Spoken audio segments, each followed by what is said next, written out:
On the west coast of Scotland, secluded off the archipelago amongst the Inner Hebrides, lies the Isle of Staffa. Staffa is famous for its enigmatic and vast communal walls of warped basalt, which enclose an ancient cave of keen-eyed stones named after the White Gael, or Fingal, the Gaelic Orion, otherwise known as Finn MacCool, who fought Loki, known to Britain's ancients as Loda. Legend has it that, amongst the din of battle between these two giants, Finn MacCool built a crossing, the so-called Giant's Causeway between Scotland and Ireland, where he and Loda collided.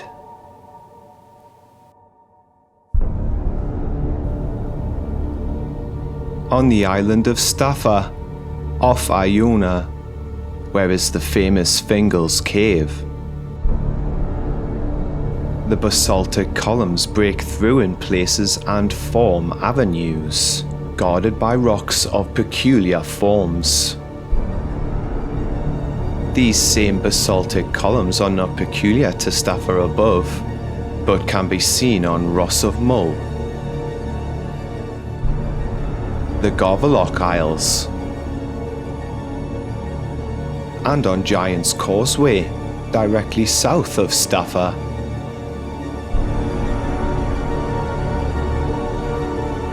Described as Scotland's lost mythological epic,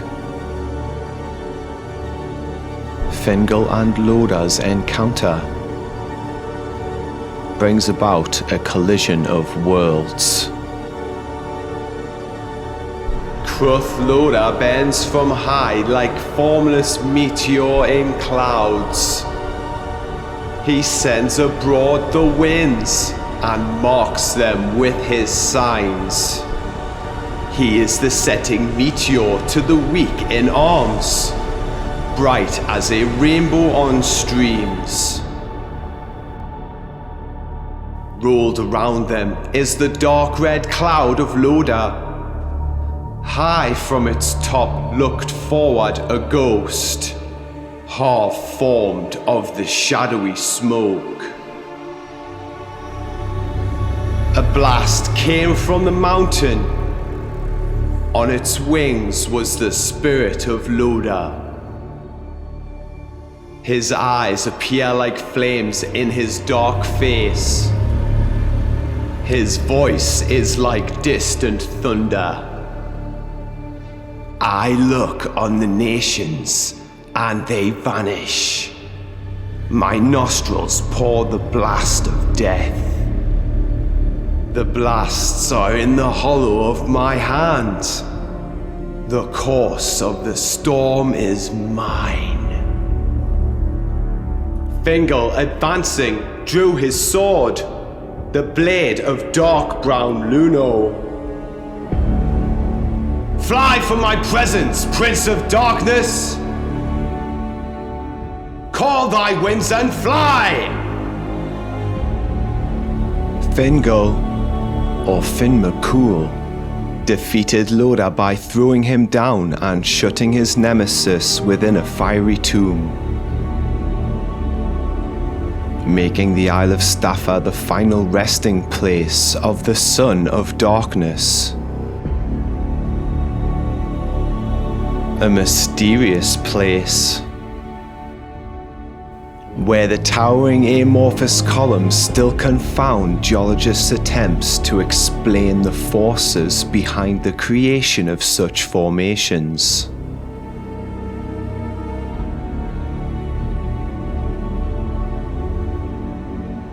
Although a shapeless wraith, he has his circle on Fingal's island of Innistor, Island of Rocks. On Innistor is Loda's cloudy hall, called the House of the Spirits of Men, and here the race of Cruth Loda advance, a ridge of shapeless ghosts. These all point to Staffa, the house of the spirits of men, the dreadful hall once flaming, like the temple of Osiris. What was the blazing tomb of Loda is now a geological wonder. Moreover, the colossal basaltic cap of Staffa, with its incredible polygonal cave and walls, are what remains of a planet's core which collided with Earth as a comet, drawn in by neighbouring volcanoes which were active almost 4,000 years ago. A student of these matters comprehends that the niches of sky and rum were blazing volcanoes great and small, and that there, plunged into the vortex of this stupendous occasion, a burning mass of trap amorphous basalt and basaltic pillars rained down on the site where we now see Staffa. He will recognize that in these remarkable parts was not merely a fall of volcanic stones like the sandstones of Avebury, but that we find the very core or heart of a celestial body which collapsed here, of which Staffa was perhaps the remaining nucleus.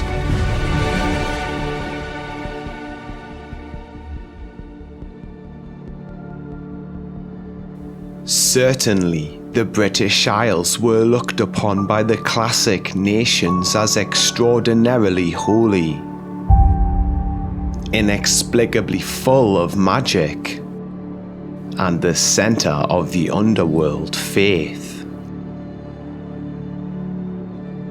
The ancient Druids of Britain held these communal pillars in the deepest veneration, especially those of Staffa.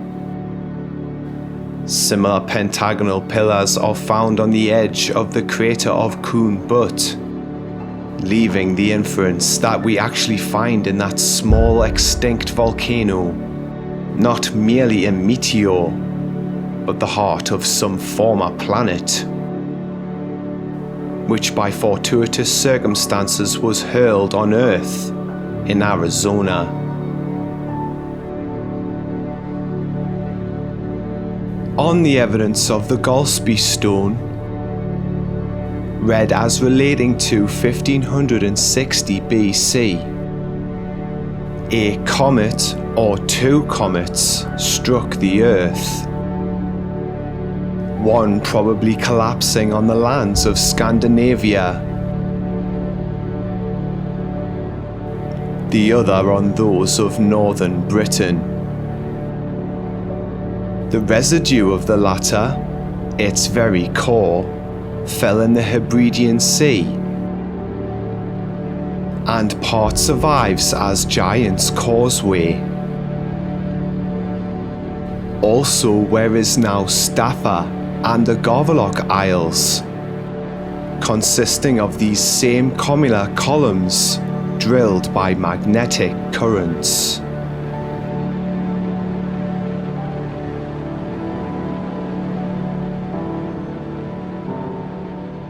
Staffa is the end result of an event when a core of another world collided with our own. The great cataclysm suggested by Donnelly to have destroyed the land bridge joining Britain and the ancient Atlantis. The bridge immortalized in the Norse Edda as Bifrost, the bridge to Valhalla. A subject beyond the scope of this presentation. Nevertheless, what about the Isles of Skye and Rum? What was the mechanism by which these islands, that were then volcanoes, facilitated the creation of the likes of wonders such as Giant's Causeway and Staffa? Why was Loki or Loda and his progeny attracted to that site? And what exactly is a volcano? The result of magma forced up through the crust of the Earth's molten core? Or is it something else entirely? And if it turns out that the mechanism in actuality is completely different from the one we've accepted all this time, what does that tell us about how much we actually really know about these matters? In the fall of 2021, the La Palma volcano called Vieja Cumbre burst into major eruption. Seismologists had originally predicted a false alarm, but after a frenzy of activity lasting over 2 months and turning one of the Canary Islands into a disaster zone, scientists were forced to admit that their predictions were flawed. Seismologists were able to predict the where and the when, but could not predict how tremendous the eruption would be. What was the major error in these calculations? In the beginning of November, another volcanic mountain, a parasitic cone, was born on the side of La Cumbre Vieja, called Montana Coyote, and then another, a second volcanic mountain appeared overnight, and a third eruption in total, twice as large as the original. How could scientists have gotten it so wrong? And what is the mystery behind how these volcanic mountains grew out of the ground overnight and erupted so ferociously? When Comyns Beaumont wrote The Riddle of the Earth, he researched and cultivated a theory to explain how volcanoes were formed and sustained. He viewed the phenomena holistically, taking into account the magnetic field of the Earth and meteoric activity. Earthquakes, like volcanoes and their eruptions, are caused by cometary bodies, by meteors, or by cosmic gases which drift into our atmosphere. An active volcano, it is pointed out, attracts the wandering meteor, and hence an active volcano in a state of eruption is always a danger to all within its vicinity. Yet all these have their uses. Without volcanoes to draw them in, we should not attract so many a meteor, and the Earth would languish and gradually lose its air and sea. Meteors are portions of comets which themselves are planets in a state of disintegration, whose final task it is to feed suns and assist the development of other planets.